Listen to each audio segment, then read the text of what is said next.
নমস্কার বন্ধুরা, অপর্ণার কুকিং রেসিপিতে সকলকে স্বাগতম। আজ আমি একটা নতুন রেসিপি নিয়ে চলে এসেছি। রেসিপিটা কি চলুন দেখে নিই। এইখানে আমি একটা মূলো, দুটো গাজর, এক টুকরো আদা, একটা কাগজি লেবু আর 10 থেকে 15টা কাঁচা লঙ্কা নিয়েছি। সবজিগুলো আমি ধুয়ে পরিষ্কার করে নিয়েছি। এখানে মশলার জন্য নিয়েছি হাফ চামচ মেথি দানা, হাফ চামচ আজওয়ান আর 2 চামচ মৌরি,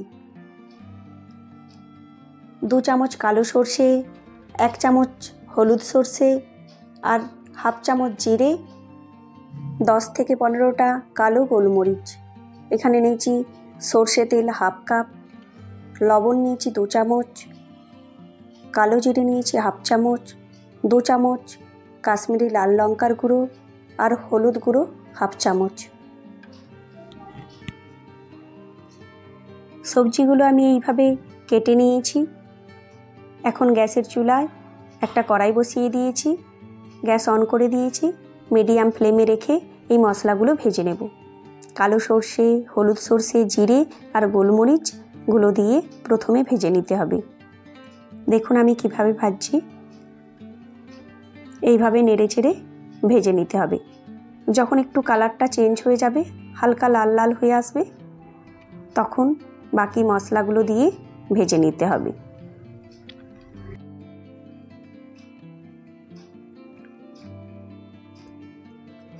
এখন বাকি মশলাগুলো এর মধ্যে দিয়ে ভেজে নেব। দেখুন এইভাবে ভেজে নিতে হবে, নেড়ে চেড়ে ভেজে নিতে হবে। যখন একটা সুন্দর গন্ধ আসবে তখন বুঝে নিতে হবে যে মশলাটা আমার ভাজা হয়ে গেছে।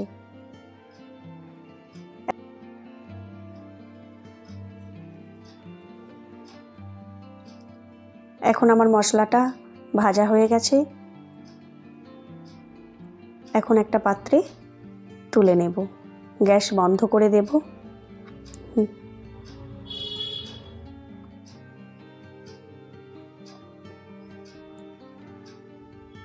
এখন মিক্সি জারে দিয়ে পিষে নেব। মোটা মোটা করে পিষতে হবে।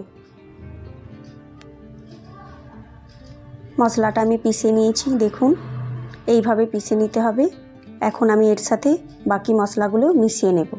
কালো জিরে, কাশ্মীরি লঙ্কার গুঁড়ো আর হলুদ গুঁড়ো, এইগুলো একসাথে মিশিয়ে নিতে হবে।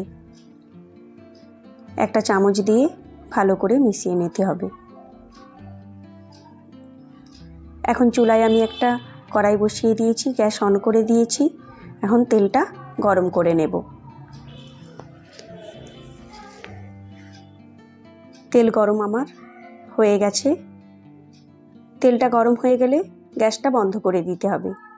তেলটা যখন ঠান্ডা হবে তখন আমি সবজিগুলো দেব। আমি গ্যাস বন্ধ করে দিয়েছি। তেল আমার ঠান্ডা হয়ে গেছে।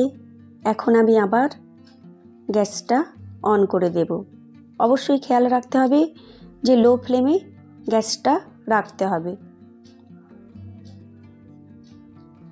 এখন এর মধ্যে দিয়ে দেব হিং। এখন দিয়ে দেব কেটে রাখা সবজিগুলো।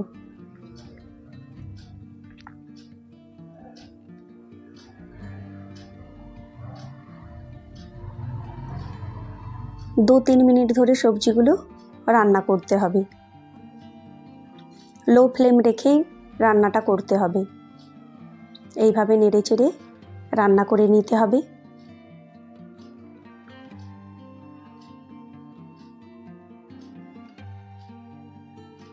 এইভাবে নেড়ে চেড়ে রান্নাটা করে নিতে হবে। 2-3 মিনিট রান্না করব। 2-3 মিনিট হয়ে গেছে।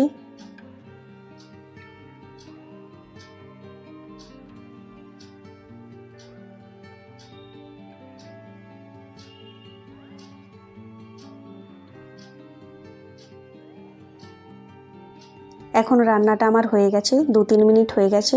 এখন বানিয়ে রাখা মশলাটা দিয়ে দেব।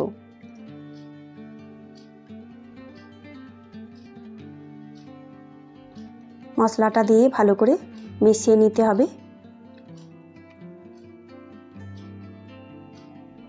এখন দিয়ে দেব 2 চামচ যে লবণটা নিয়েছিলাম, লবণ দিয়ে ভালো করে মিশিয়ে নিতে হবে।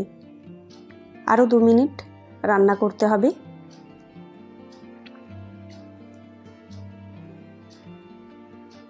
দু মিনিট হয়ে গেলে গ্যাস বন্ধ করে দিতে হবে।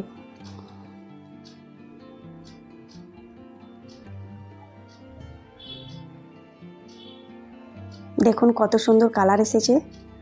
এই আচারটা আপনারা 1 মাস পর্যন্ত ফ্রিজে রেখে খেতে পারবেন, রোদেও দিতে হবে না। এই আচারটা রুটি বা পরোটার সাথে খুব ভালো লাগে। একবার বানিয়ে দেখবেন, খুব ভালো লাগবে। আমাদের বাড়ির তো সকলেই খুব পছন্দ করে রুটির সাথে, পরোটার সাথে।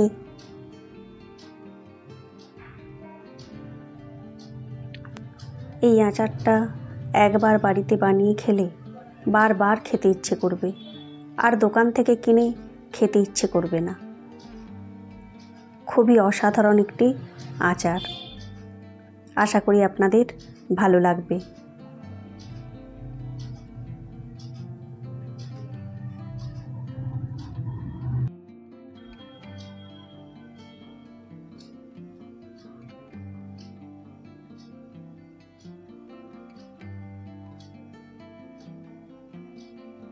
এখন 2-3 মিনিট হয়ে গেছে।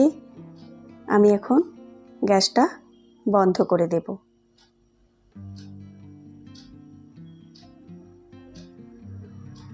গ্যাস বন্ধ করে দিয়েছি।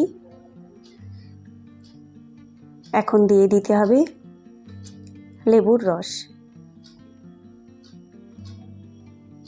এখন লেবুর রসটা দিয়ে ভালো করে মিশিয়ে নিতে হবে। ঠান্ডা হয়ে গেলে একটা জারে তুলে রেখে দিতে হবে। আমার এই আচারটা কেমন লাগলো অবশ্যই কমেন্ট করে জানাবেন। এই আচারটা আপনারা রুটি বা পরোটার সাথে খেতে পারেন, ভাতের সাথেও ভালো লাগবে, তবে রুটি বা পরোটার সাথে খুব ভালো লাগে। আমার রেসিপিটা ভালো লাগলে অবশ্যই কমেন্ট করে জানাবেন।